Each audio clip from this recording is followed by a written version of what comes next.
आपको रही है ऐसी कोई बात नहीं। तो ऐसा हमारे साथ क्यों कराना चाहते नहीं हैं? नहीं नहीं नहीं नहीं, आप दूसरी बात लेके जा रहे हैं। बात नहीं। मान्यवर वसनीक जी, आप यहाँ पधारे, आपका सारा यादव समाज यहाँ आया। हम चाहते हैं उन सबका कुछ दिन स्वागत और करें, क्योंकि अभी आए, अभी चाले, अभी दामन संभाला है। तुम्हारी जाऊं जाऊं ने हमारा दम ही निकाला है। मैंने तो सोचा था कि आपको यमुना बाग में घुमाऊंगा, यमुना की सैर कराऊंगा। समीप में यमुना बह रही है, थोड़ी दूर पर वहां नौका विहार करेंगे। संतोषल मुश्किल चालू का समाप्त कर डाला। इतना ही नहीं वीरों, मैंने अनेक योद्धाओं को भेजा, जैसे अकासुर, बकासुर, हेनकासुर, लंबासुर, आज असुरों को भेजा, लेकिन परिणाम 0/0। जैसे गए मर करके केवल खबर ही आई। जितने भी वीर गए यहाँ से चल उसने मारे हैं, तो रूप में उसके चूर हुए, काफिर कर दल पछाड़े हैं। सूरत उसकी भोली भाली, ओए होए होए होए होए,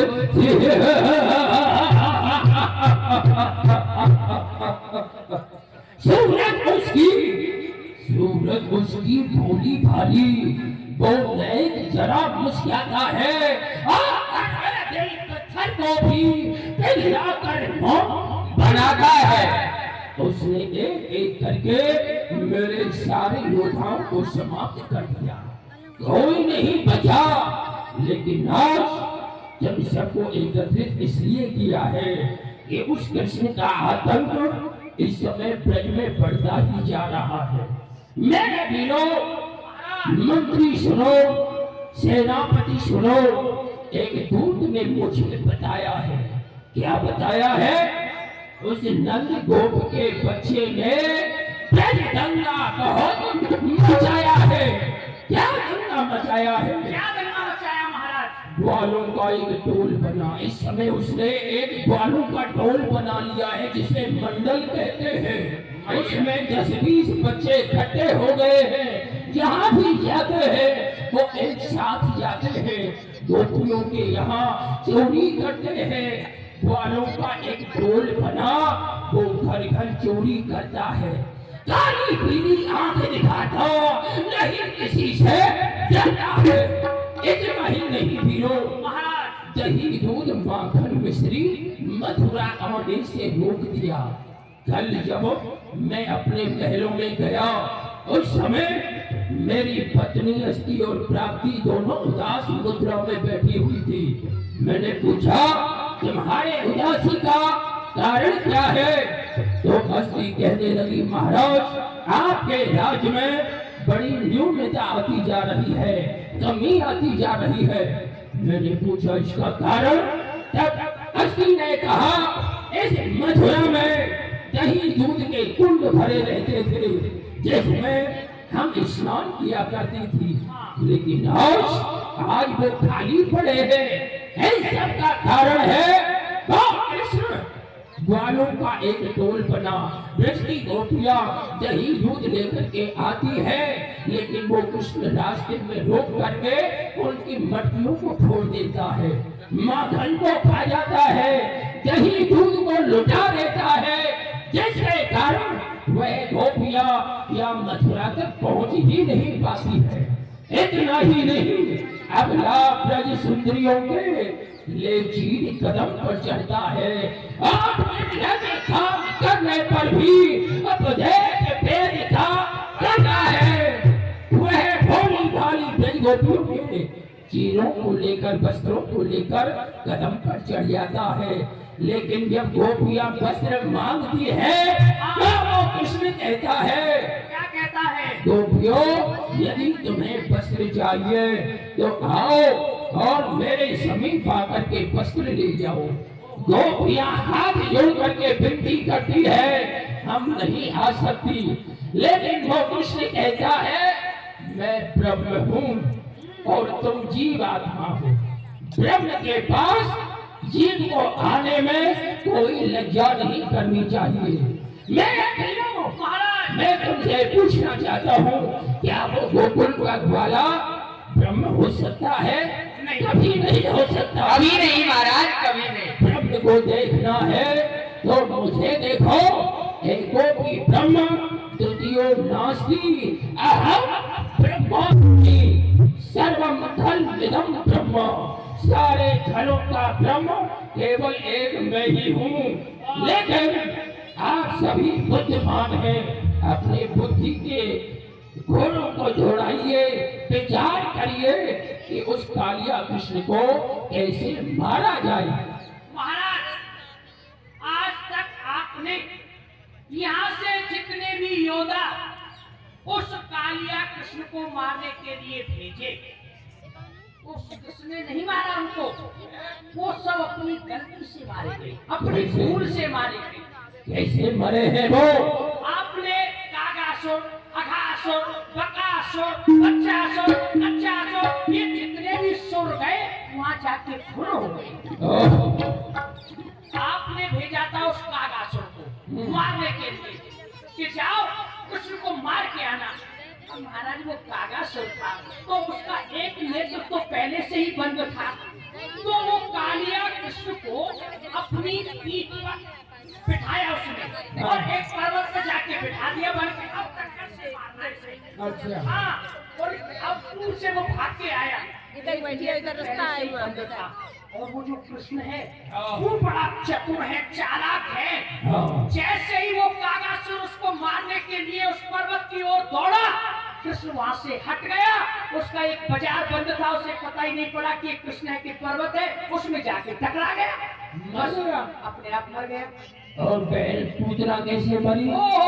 पूतना वो तो बुद्धि की हिमालय थी, परंतु वो भी अपनी भूल से मारी गई। वो कैसे?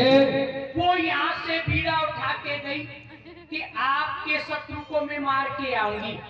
तो आप जानते हैं थोड़ी बुद्धि से कुछ कम थी, तो वो जमुना जी को पैदल ही पार कर रही थी, जबकि आपने इतने साधन बनाए हैं, परंतु नहीं, बलवान थी ना, तो वो पैदल पैदल जमुना जी में होके जमुना जी को पार कर रही थी। अच्छा। उसने जो अपने स्तनों पर विष लगाया हुआ था, हाँ। वो जमुना के जल से धुल गया। परंतु जब जैसी जमुना पार की, उसकी बुद्धि में तुरंत ये बात आई, कहीं ऐसा तो नहीं कि मैंने जमुना जी को पैदल पार किया है, कहीं वो विष धुल तो नहीं गया। तो उसने उस विष को जैसे ही चाटा, उसको लगा खाटा खाटा और बहन पूतना का हो गया सपाटा। हमारी बहन ऐसे नहीं मर सकती है, अवश्य कालिया का छल है। कालिया का छल। लेकिन बहुत मंत्री हैं। आप बताएं क्या महाराज, विदुर सच्चो ठाकुर सुहाती बात कह रहे हैं। यथार्थ बात तो यह है कि हमारे वीरों को समाप्त करने वाला वह कालिया कृष्ण ही है। वह इस समय ब्रजवासियों का आधार बना हुआ है और ब्रजवासियों के साथ में नाना प्रकार के खेल खेलता है, और जितने भी हमारे योद्धा जाते हैं बस खेल ही खेल में उनको समाप्त कर देता है। महाराज, अब कृष्ण को समाप्त करना ही होगा, क्योंकि हमारी उसने अर्थव्यवस्था को समाप्त कर दिया है। हमारे यहाँ दूध दही ब्रजमंडल से आता था, लेकिन उस पर उसने कड़ा प्रतिबंध लगा दिया है। वह घोषणा करता है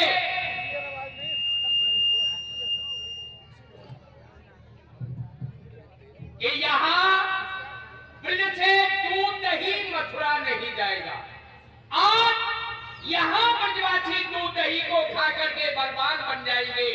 उस राजा कंस को दही दूध भेजने की हमारी आशा समाप्त हो गई है। हम मथुरा दही दूध नहीं भेज सकते। ब्रजवासियों को ऐसी उन्होंने आज्ञा कर रखी है, और आप जिसको बालक समझते हो वो कोई साधारण बालक नहीं है, वह कृष्ण बलराम अद्वितीय बलवान है। अद्वितीय बल के वो भंडारे हैं, तभी तो हमारे योद्धाओं को समाप्त करते हैं। महाराज उपाय अनेकों कर डाले, लेकिन चिंता हुई ना हल्की। विचित्र बालक है वो बांसुरी वाला, जिसको खबर है हरेक पल की। अघा बका को न्यू मरो डाला, जैसे मूर्ति है नली कमल की। उसी कन्हैया के कारणों से विरोध जनता में पड़ गया। कैसा है वो वीर बालक जो आपके सामने आ गया है, मुकाबला कर रहा है आपका। महाराज हमारा तो ये विचार है कि ब्रजमंडल को खोद करके यमुना नदी में प्रवाहित कर दिया जाए।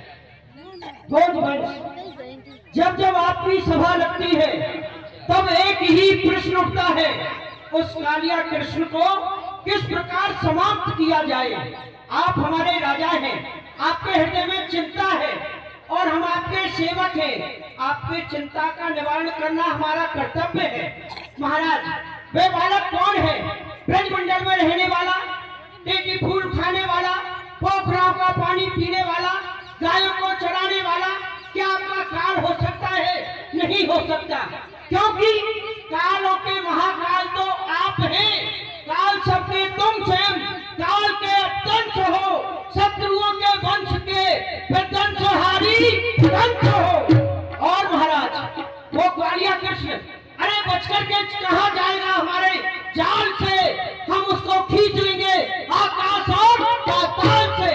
आपकी ये सभा प्रथम बार नहीं लगी है, बहुत बार लग चुकी है। आपको उपाय बताते बताते हमारी बुद्धि विराम ले चुकी है। अभी हम विचार कर लेते हैं, फिर आपको कोई उपाय बताएंगे। तुम बताओ। इन सब की बुद्धि तो पहले से ही विराम ले चुकी है। उपाय हम बता सकते हैं आपको। कालिया कृष्ण से कैसे बचना है हम बताएंगे आपको। बताओ बताओ। अभी तो थोड़ा दिन है, जिस समय रात्रि हो जाए, रात्रि के 12 बज जाए, जिस समय झींगरों की झिन झिन की आवाज, मच्छरों की पिंड पिंड की आवाज और मनुष्यों के खर्रोटा की आवाज आ रही हो, उस समय अपना बोरिया बिस्तर बांधिए और नगला किशनगंज की ओर भाग चलिए, वहां प्राणों की रक्षा हो। ये जो आप मथुरापुरी को छोड़िए, तो श्री गुरुदेव श्री नारद जी महाराज जी आकर के हमारी नौका को पार लगाएंगे। ठीक है महाराज, ये गुरुदेव का आवाहन कीजिए। ऋषि नारद हरि भक्त सन्याने, ताको सुवन कंसारे, असुर भक्त भय संतापे, बेटो समानिक समुख प्राता, अंतिम बोल कहिए माता।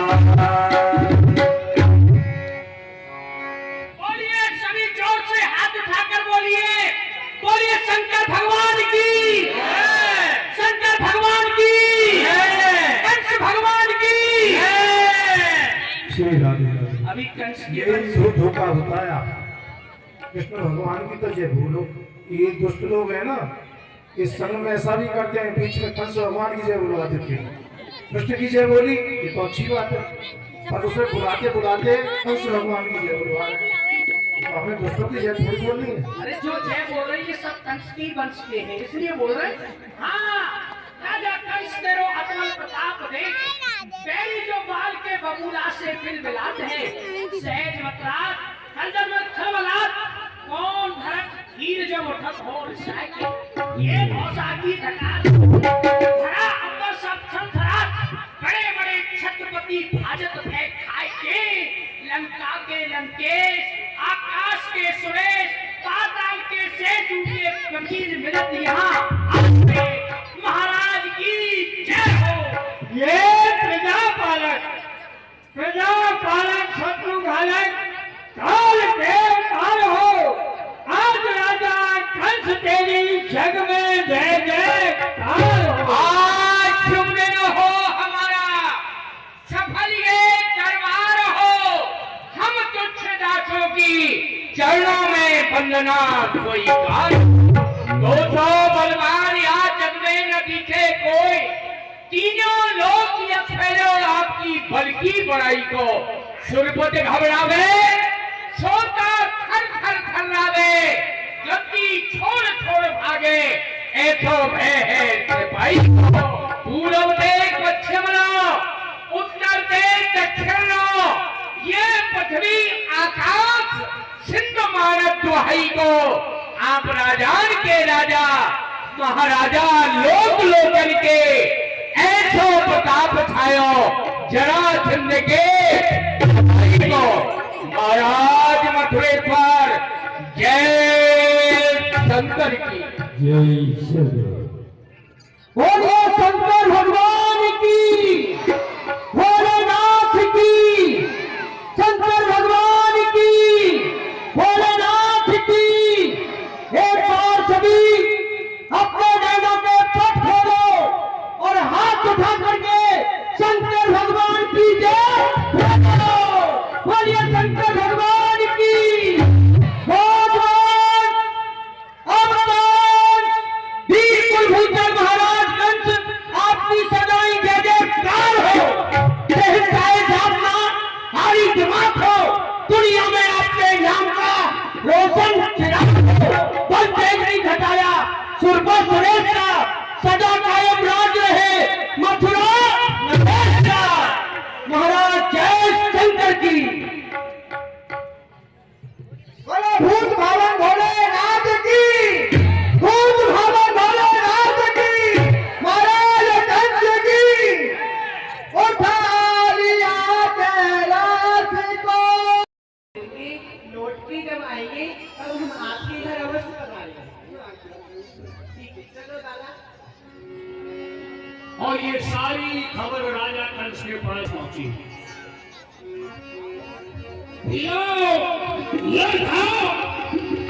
महाराज क्या हुआ क्या हुआ, क्या खबर है? नहीं गया था।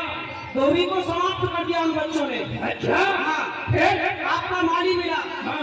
जो आपके लिए हार लेके आता था उन बच्चों को पहना दिया। और आपकी जो दासी थी कुब्जा, उसको सुंदरी बना दिया। और बाजार को भी लूट लिया महाराज। मैंने जहर मिलवाया था, बाजार को लूट लिया। लेकिन महावत कहाँ है हमारे कुबरिया की? घूम रहा है। महाराज जय शंकर की। जय शंकर की। आज्ञा कीजिए, क्या कार्य है? थोड़ी कम पी है और पी लो। मैं पीऊंगा। हाथी को भी पिला दो, घोड़ी दरवाजे पर खड़ा कर दो। जैसे ही किसी बलराम आए दोनों को समाप्त कर डालो। आप निश्चिंत हो जाए मथुरेश्वर, हमारे रहते हुए आपका दुश्मन बच नहीं पाएगा।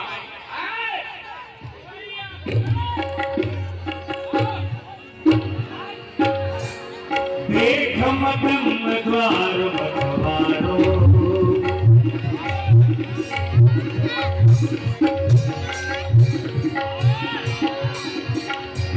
आज हमने कुबलिया पीर को भी सजरा बना दिया है। मस्त हो गया है।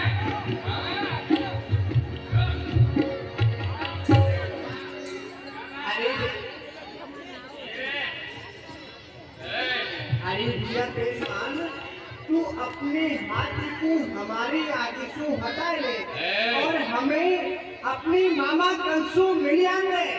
बलराम, ये हाथी कोई बकरी का बच्चा नहीं है जो कि यहाँ से हटा लिया जाए। 10 सहस्र गज को बले आई दरपत है रावण का ही। और ये हाथी कोई सादा, अरे ज्यादा पी करके उलम मचा रहा है, इतना पी रही है। ये नहीं, ये 10,000 हाथियों का फल रखने वाला कुबलिया पीर हाथी, ये डर के मारे इनका फैलावत भी भाग जाता है। यहाँ से चले जाओ और नहीं तो तुमको समाप्त कर दूंगा। अच्छा तो ठीक है, अब दिखाऊं मैं तुमको। अरे तू क्या दिखाएगा? कोई बलराम बलराम जी में बड़ा बल था। एक ही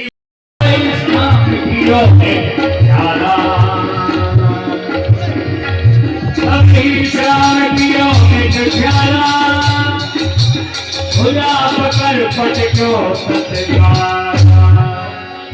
ये वही धोबी है रामावतार में श्री जानकी जी के ऊपर लांछन लगाया।